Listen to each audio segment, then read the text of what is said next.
For 7 years he crawled while all the other children ran. He could not stand. He could not walk. His own family mocked him. The king's wives spat on the ground when they passed his mother. Enemies whispered that he should be killed before destiny caught up with him. And yet, a prophecy declared he would become the greatest king West Africa had ever known. This is the story of Sundiata Keita, the disabled prince who rose from humiliation to become the Lion King of Mali, founding an empire so rich and powerful, it would later make European kingdoms look poor by comparison. The crippled prince in the 13th century, while much of Europe struggled through famine, feudal wars, and plague, a boy in West Africa was fighting a quieter, crueler battle.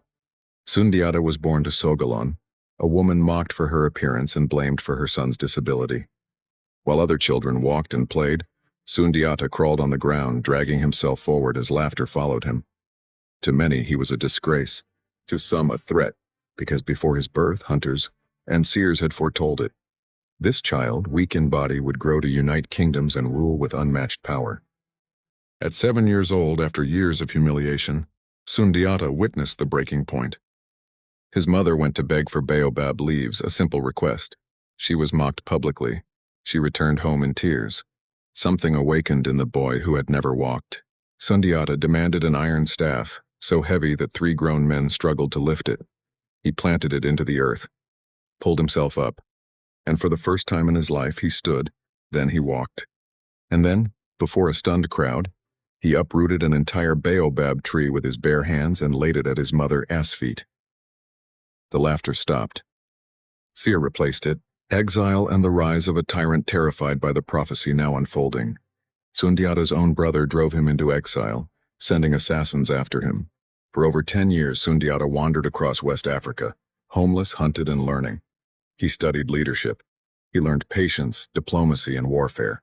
He became a man forged by suffering. Meanwhile, his homeland fell under the rule of Sumaworo Kante, a brutal sorcerer king, feared for his cruelty, and believed to be protected by dark magic.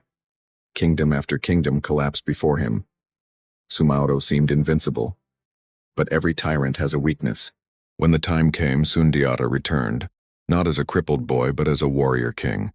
At the Battle of Kirina, he united fractured kingdoms through cooperation rather than conquest. Guided by prophecy and strategy, he learned Sumaworo's secret weakness and struck it with a single legendary arrow. The sorcerer fell. The people were freed. The Mali Empire was born. A legacy that shaped the world. Sundiata didn't rule through fear. He ruled through law.